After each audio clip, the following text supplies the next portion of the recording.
Good morning, Happy Valley, and welcome back to another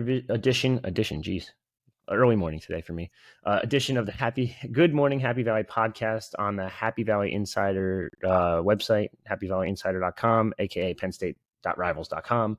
That was a mouthful.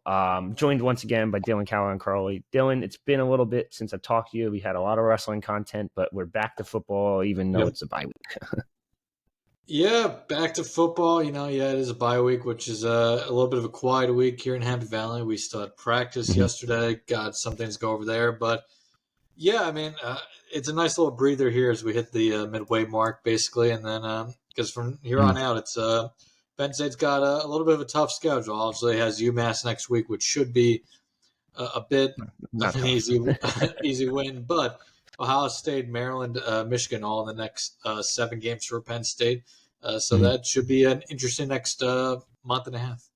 Yeah, for sure. So now, before we get into what Franklin said, the injury report or latest injury report, talking about practice. What, in your personal opinion, what are some of the main things they have to work on? I know we know what they worked on. It's clearly offense, but what is your main opinion on they have to work on this bye week before UMass next week?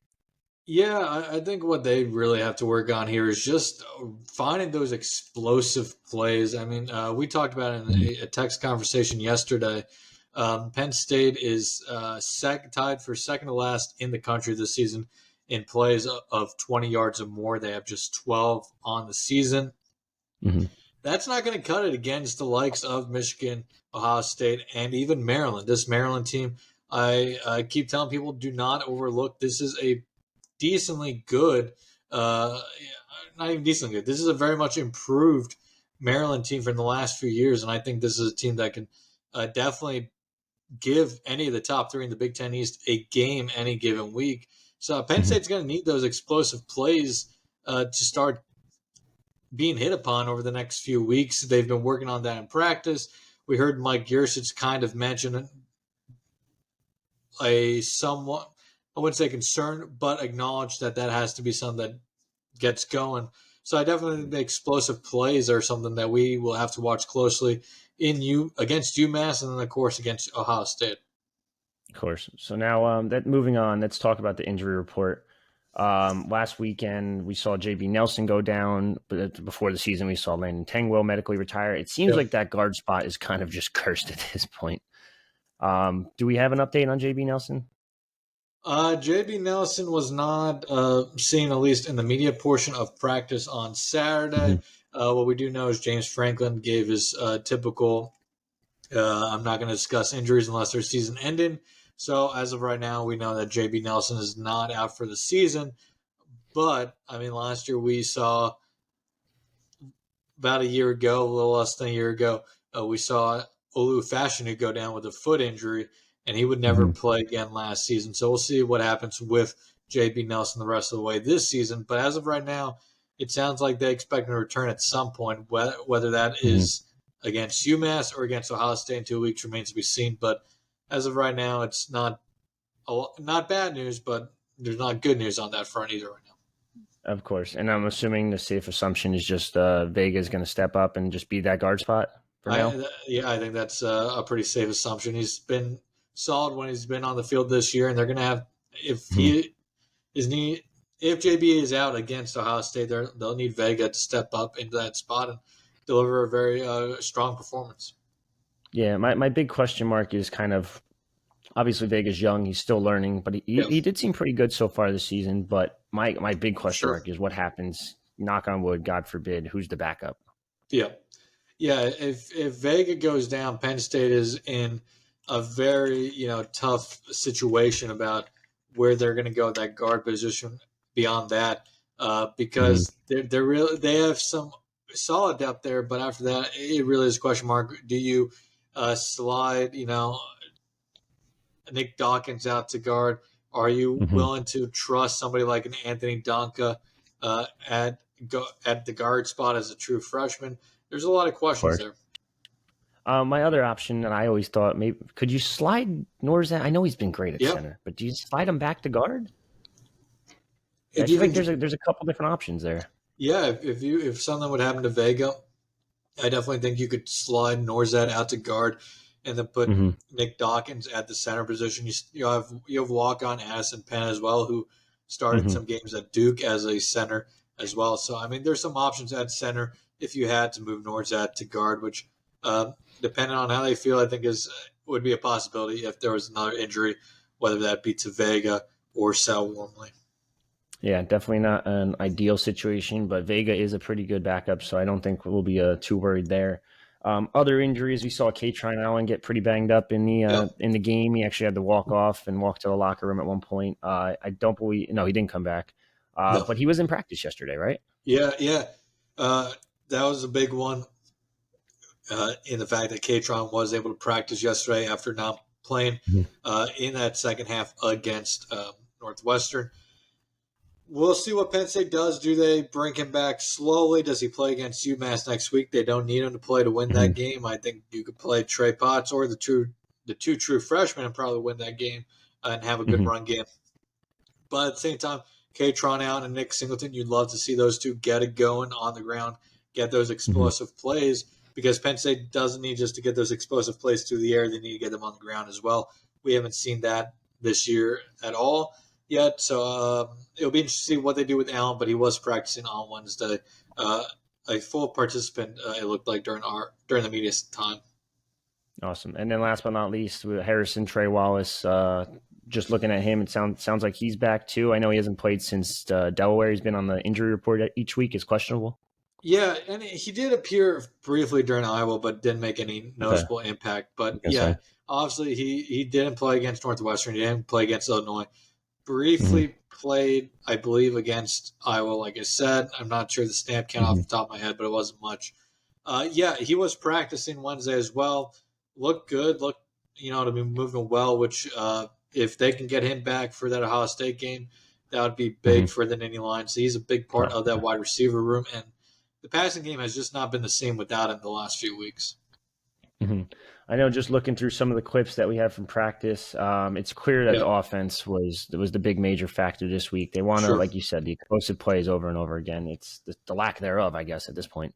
Yep. A couple drops from the tight end group, it looked like, which is never a good sign. Tyler Warren did haul in a couple. Jerry Cross actually broke the defender's ankles on this one. I might have to post this one on Twitter, actually. But then he dropped it. So it's a lot of question marks around that tight end room. What are your overall thoughts there, since it seems like Tyler Warren's probably leading the group so far this season? Yeah, I would say it's safe to say that Tyler Warren is probably leading that room this season. He's kind of been the best all around tight end. Theo Johnson Hmm. still, I think, has the best upside of their three main tight ends. But and Hmm. so I blanked on your original question in the uh, you were asking. So what was that original question? Sorry.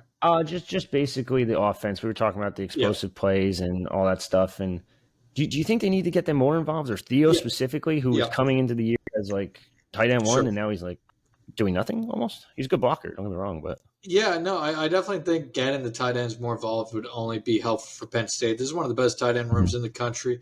They haven't been able to use them to the advantage that they have used them in the last few years. And I think we're kind of seeing that Mhm. in the passing attack. Not that the passing attack or the offense in general has been bad. I mean, this offense is one of the best in the country despite the lack of explosive plays. They're still averaging 40 Mhm.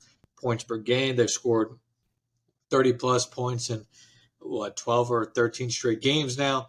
This is Yeah. still a very good offense, but if you can unlock that tight end room in the passing game, this offense has a chance to be even all the more better. And I think getting them involved Mhm. more is a big part of that. Tyler Warren has definitely been kind of their go-to guy so far this season. But I think Theo Johnson still has the highest upside. I think once he gets going, kind of like what we saw last year towards the tail end of it, once he gets going, he's hard to stop, and he adds a whole nother dynamic to Mhm. this offense.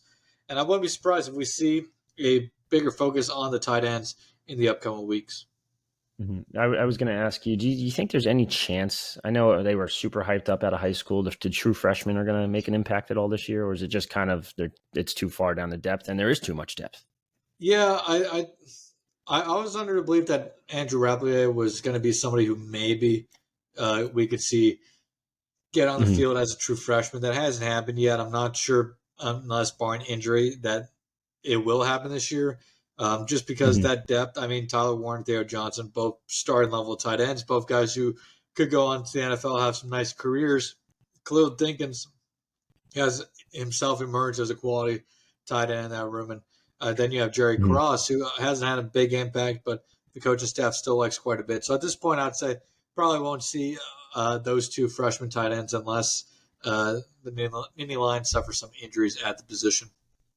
Gotcha. And some other notes this week. We got to talk about the coordinators for the first time since Yes. preseason, I guess, Yep. spring camp, even. Since Like, I don't even know when. No, it's since summer. Yeah, right? since media day. Yep. Yeah. So, yeah, right before the season started, we got to talk to Mike Yursich and Manny Diaz. Before I get to the Manny Diaz stuff, which I'm sure everyone's very eager to hear about, just recap Mike Yursich kind of a day. I know he talked a lot about Alar and said Alar could do some better things. Yeah, he definitely, he was very complimentary of Drew, but also pointed out that there's quite a bit of stuff for Drew to still work on in his game, which you would not, I mean, which you would expect. He is a true sophomore quarterback who has started 5 games in his career for Penn State thus far. There's been a lot of positives, and there's been a lot of things where you can point to and be like, that is an area of work. That's an area of need for him to work on during the bye week and going forward. Because if Penn State is going to Mm-hmm. beat the likes of Ohio State, and Michigan, they're going to need Drew to be clicking on all cylinders. He has shown a lot of promise these first 5 games, but there are definitely areas in which he will need to improve going forward here to maximize Penn State's opportunities offensively, especially when it comes to the deep ball, reading some of these advanced looks, so on and so forth. Mm-hmm. He's been very complimentary to Drew, saying that he's been patient, he's doing a good job of taking what the defense has been giving him, but in no way are the Nittany Lions, satisfied with what they've done so far, individually or as a whole offensively. Um, Mm-hmm. and I think the biggest key for Drew and the offense as a whole going forward, something that he discussed, was just that um, the wide receivers and Drew are not always in sync this season. They're Mm-hmm. struggling to be in sync at times, especially on the deeper throws, and that's going to be something that Drew absolutely has to work on. That's not just a wide receiver thing; that's also a Drew thing. That's probably the big one that Yursich noted going into the bye week. Mm-hmm. Then we'll talk about Manny Diaz. Manny Diaz talked about Zane Durant quite a bit, hyped him up a little bit. Caldwell said he had that dog in him, and of course, everyone loves hearing that statement from any player on the team, let alone defensive line. But Zane Durant, shout out to him. He'll also be on the State Media, one of their podcasts later this week, Yep. I believe. Yes. So yeah, Yep. definitely keep an eye out. Yeah, and be sure Penn State fans go check out all that content over at State Media. Mm-hmm. They're doing some really cool stuff over there. Yeah, 100%. So definitely check them out. Check out their podcasts. So several former players. I know I was watching one today. I think it was Trace McSorley talking about the wide receivers. Not Christian Ballou. Christian Ballou though is starting this week, Yeah, so we'll he's get to starting that in a second. next week, but Uh, yeah, he yeah, is. but yeah, I meant Christian Hackenberg. It's too many Christians at quarterback. But anyway, last but not least, Manny Diaz, Ohio State comments. Just what are your thoughts? I thought it was stupid personally. I think Ohio State is or fans at least are just overlooking this and like they're trying to make it trash talk, but it's not really trash Yeah, talk. no, I 100% agree. Like, what are we actually doing here? I mean, all he really said was that he has his thoughts about Ohio State and how they're going to, how they're basically going to play them early thoughts on how they could play them. But like, Mm-hmm. there's no chance that Manny Diaz is going to, give anything away about his thoughts on Ohio State, whether it's weaknesses or strengths. I mean, Ohio State knows those, but there's no reason to give any in-depth answer on your biggest test of the season in 2 weeks. I mean, I think Ohio State fans are just looking for bulletin board material.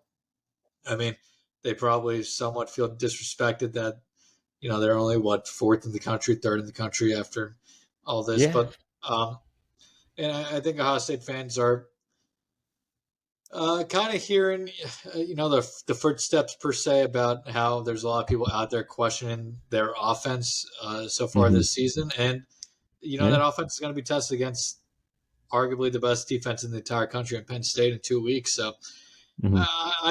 I really don't see anything big to take away from what Manny Diaz said. I get what Ohio State fans are trying to do. I get what some beat writers are trying to do, but there is nothing to read into those comments about. Manny Diaz was just, giving a coach's answer.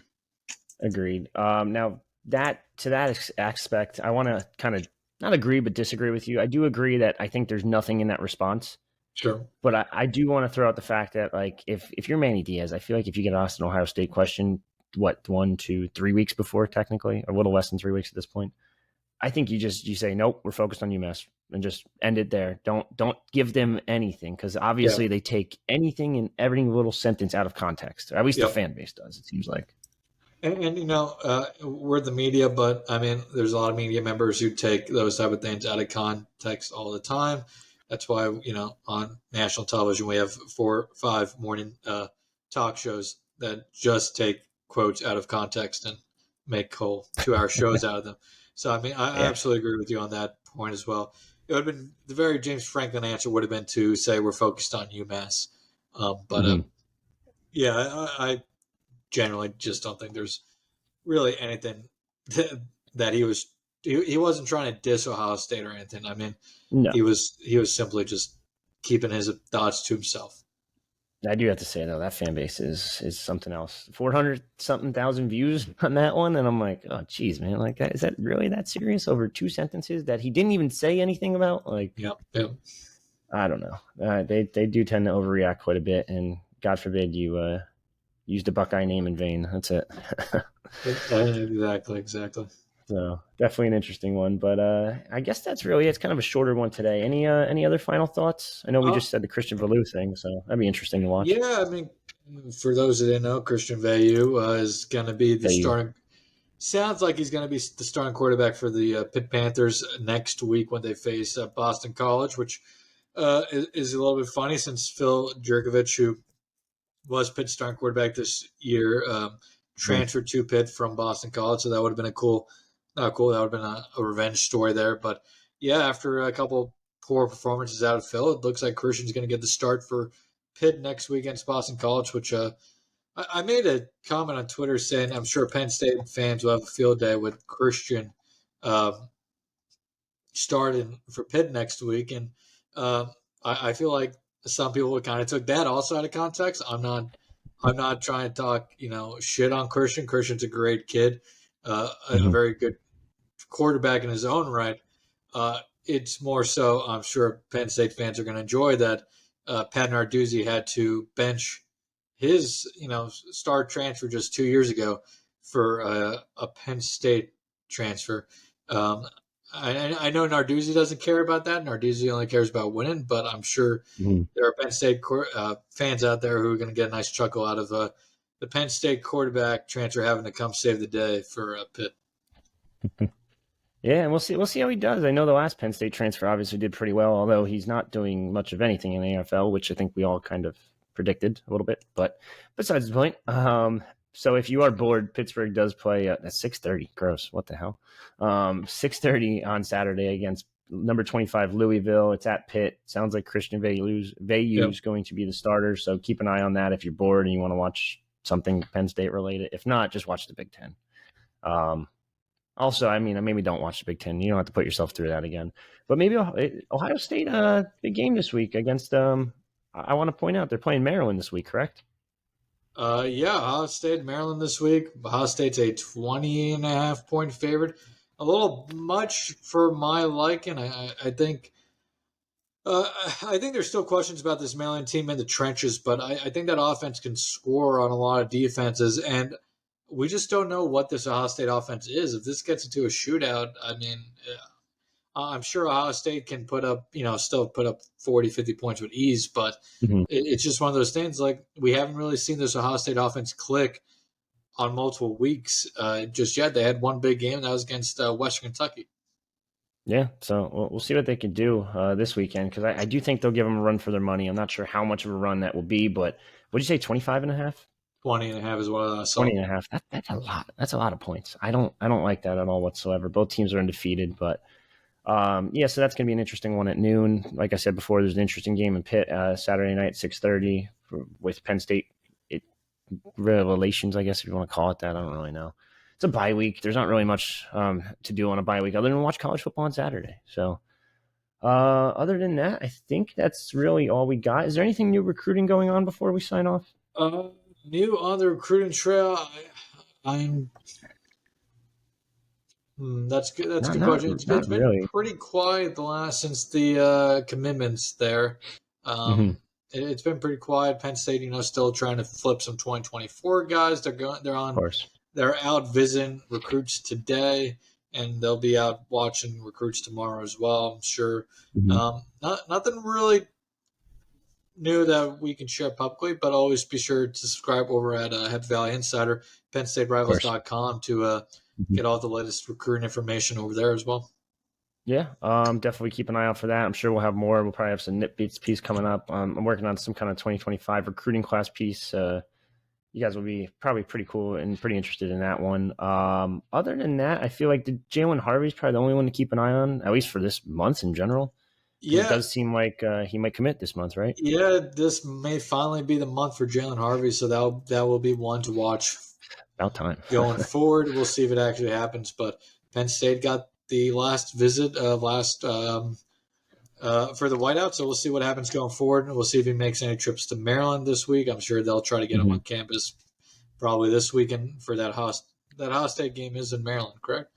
Yes, yes. So Actually, I don't know. That's a good question. I'm not really sure on that one, but I'm I do know after getting a text from it's at Ohio State. At Ohio State. it's at So Ohio State. That's going to be even tougher. That's probably why it's a 20-point spread. But yeah, going back to where Franklin will be this weekend, I got a text saying he will be. He was actually down in Florida, or someone was down in Florida and offered a 2025 kid today. Other than that, he'll plan on checking on some of the commitments. I'll have specific names on that shortly, or we'll have it in the Nitbits or even on the message board, the Lions Den. So keep an eye out for that. Yeah, so I mean, I would probably keep an eye out for more new offers more than anything because I don't think they're really going to go much deeper into 2024. I'd say 2024 is done for the most part, minus, like you said, a flip or two at wide receiver maybe, and then Ernest Willer Yep. potentially. I know they hosted a Pitt commit last week in Cameron Lindsay, and people were all intrigued about that, but it sounds like he's a little bit of a back burner guy still too. Who else did they host? They hosted who's the kid that's committed to West Virginia? The St. Joe's Prep wide receiver. Brandon Ryman? Raymond? Yeah, Raymond. Yep, Raymond. I was told he's really not a name to keep an eye on either. It's more so he visited with his team.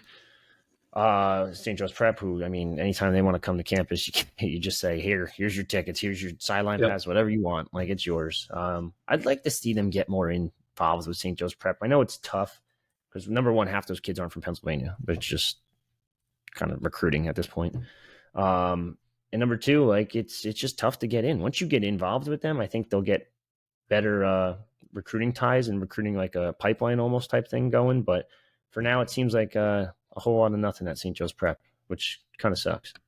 Yeah, it's real quiet, but of course, Penn State, the big dog over at St. Joe's Prep right now. I think for Penn State is fair to say at St. Joe's Prep for Penn State is obviously Anthony Saka in the 2025 recruiting class. Oh, of course, he's the crown jewel. So as long as they can, if they can get him, all the misses are mean a little bit less.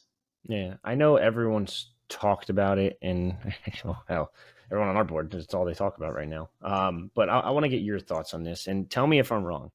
Anthony Saka, I know Penn State connections, blah blah blah, legacy recruit, yada yada yada. But let's be honest, is he really going to end up at Penn State? Because he hasn't visited in a while, and it looks like Notre Dame's making a push. He was out there last weekend or the weekend before, or whatever it was, taking other visits. Sounds like Ohio State's in the mix. Am I wrong to think that he won't end up at Penn State? I don't think it's a slam dunk that he's going to end up at Penn State. I think Penn State has a good chance to land him, but they're going to have to beat out Ohio State and Notre Dame, especially to land him. And those are two very tough schools to beat out for a prospect like Anthony Saka. I mean, the legacy definitely does help, but legacy doesn't always result in commitments. And Notre Dame and Ohio State are two schools that are always, a pain in the ass for Penn State to recruit against. And I'm sure there'll be, a pain in the ass for them to recruit against for Saka and a bunch of prospects going forward. So I would definitely say it's not a slam dunk by any means. but I still do think they have a solid chance. They do have to get him back on campus.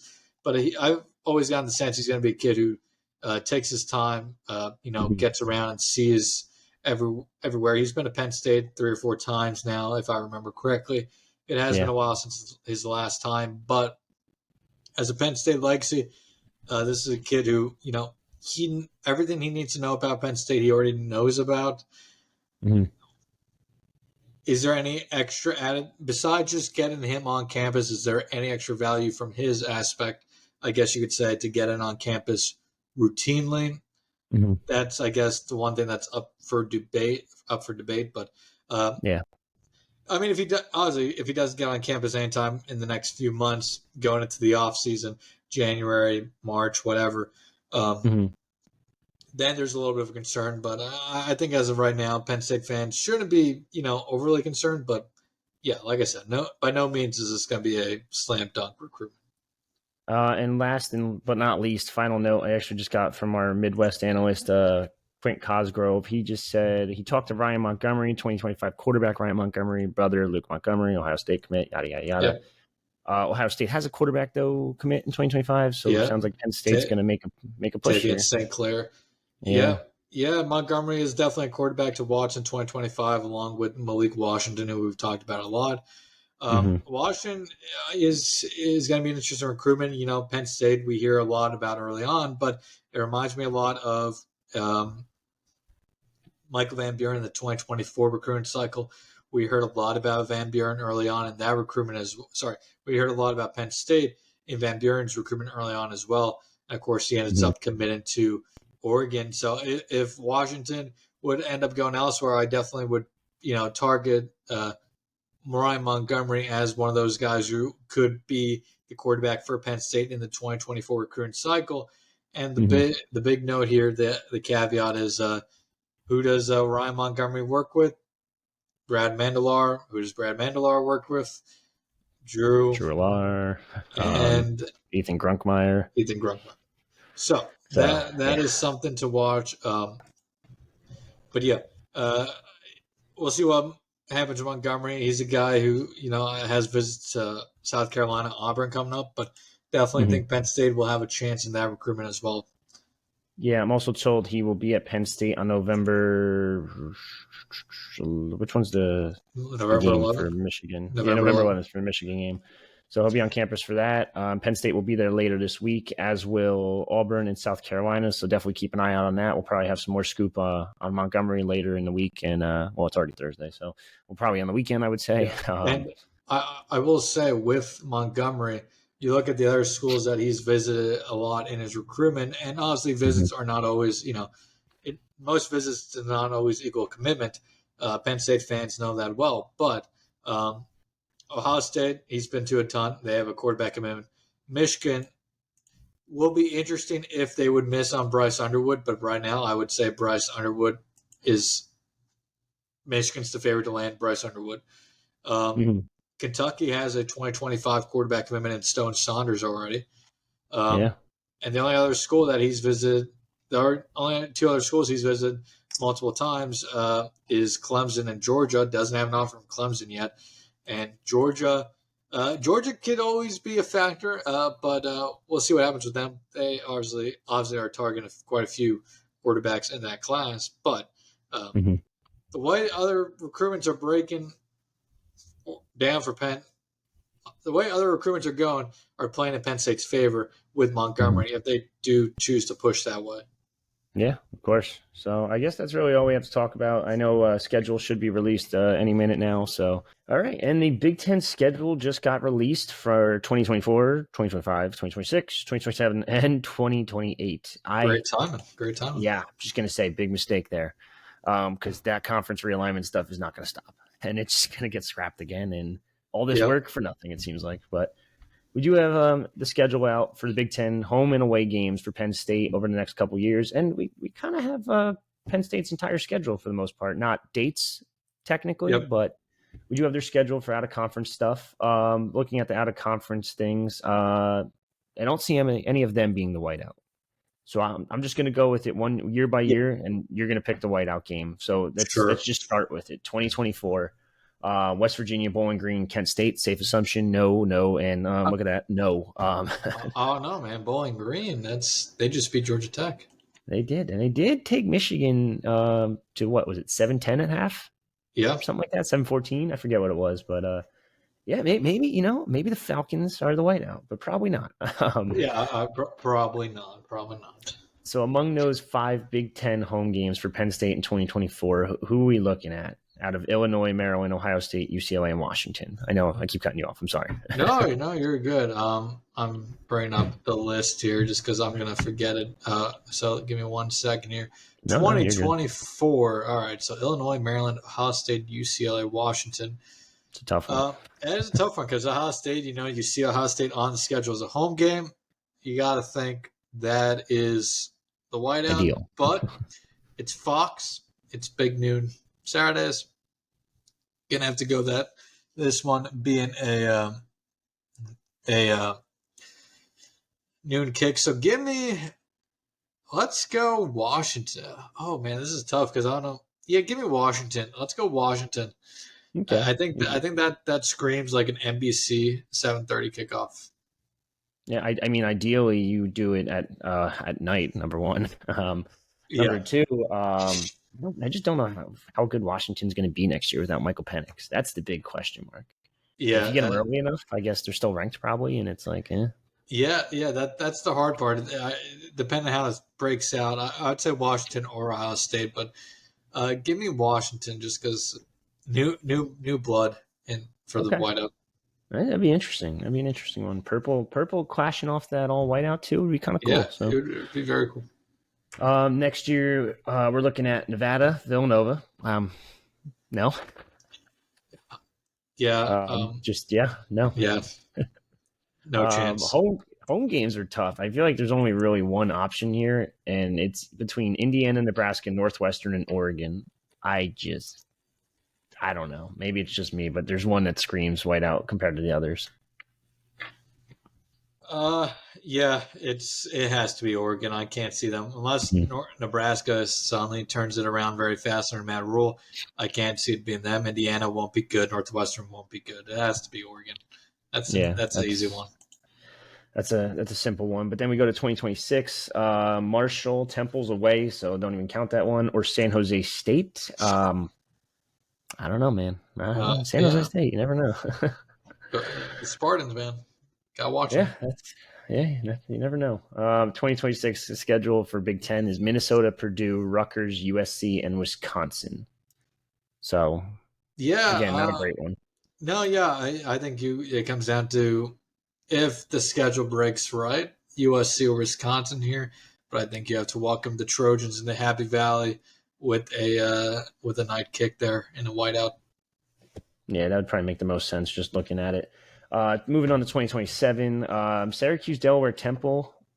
I guess you can make an argument for one, but no. Yeah, I would not. Unless Syracuse is a top 15 team in the country suddenly in a couple of years, I don't think it'll be any of those. That's true. Which I again, no, they're having a good year. You know what? I'm going to take it back. They're having a decent year. They had a good year last year, too, and then they fell on their face. So yeah, that's we'll see what happens. We'll see what happens the next few weeks. The fact that game's on September 4th kind of tells me, though, it's most likely not happening. So we'll just move on. Yeah, move on to the Big Ten schedule. It's Maryland, Michigan, Michigan State, and Washington at home.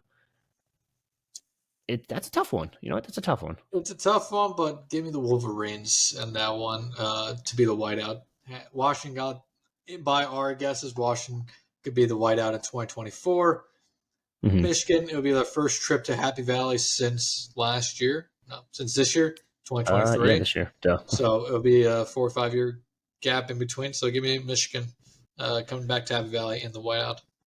Yeah, I think that's fair. And then capping it off with 2028. So far, there's only 2 games on the schedule, and it's Ball State and Syracuse. Is this updated? I don't know if this is updated. I think it's updated. Ball State is the home one. Syracuse is away. That's right. I just don't see Ball State happening. So then we'll go to the Big Ten schedule. It's Indiana, Iowa, Ohio State, Oregon, UCLA. It's probably the toughest one out of the whole group. This is their best home schedule of the new schedules. I mean, there are 4 legitimate, really good teams there. Iowa, will Kirk Ferentz still be coaching at Iowa? I have to assume not. Ohio True. State, what would the Buckeyes be like in 5 years from now? Oregon and UCLA. Give me Oregon. It's a tough one. Actually, it kind of goes back to what we were talking about 2024. Mm-hmm. What happens with Ohio State and Washington? Which one is the big noon kickoff? Give me. I just don't see I don't see Oregon getting a big noon kickoff. I think they'll try to avoid those games for noon kicks. Just maximize viewership on the West Coast. So I can see Oregon being a 3:30 or night kick. Ohio State big noon kickoffs seem very much a lock for that. So I'll lean Oregon because if you get them late in the season, you could still do kind of a night kickoff type thing. All right, so just to go through it one more time, 2024 we had Washington, I believe. Yep. Or we have Ohio State. Yeah, Washington. Washington. So Washington 2024, 2025 was Oregon, 2026 was USC. Did we say USC? Yeah. Yes. 2027 was Michigan, and 2028 we're capping it off with Oregon. Yes, correct. All right. Well, there's your 5 potential whiteout games. And I guess we should briefly mention the away games for these. Oh yeah, these 5. And I can go through them. You've been talking a ton lately. 2024. You're good. No, you're good. 2024, Nittany Lions at the Minnesota Purdue. A trip to USC. So save your money, everybody, for a trip to Los Angeles. Perhaps it'll be Penn State's second trip in less than a year. Perhaps their third in 2 years. If the Rose Bowl is a college football playoff semifinal this year. You did there. Perhaps that will be so. But obviously, USC is the headliner of maybe the schedule as a whole next year. But big away game there with Minnesota, Purdue, and Wisconsin. 2025, 5 away games: Iowa, Michigan State, Ohio State, Rutgers, UCLA. So back-to-back trips to Los Angeles, back-to-back years. 2026, Maryland, Michigan, Northwestern, and Washington, which is a pretty nice away schedule for Penn State there. 2027, Illinois, Indiana, Oregon, Purdue, Wisconsin. And then 2027, Michigan State, Nebraska, Rutgers, and USC. So, I mean, you're going to West Coast at least once per year, but overall, there's not an overly tough away schedule outside 2025 where you are going to have to face Iowa, Ohio State, UCLA, and whatever Michigan State chooses to be come 2025.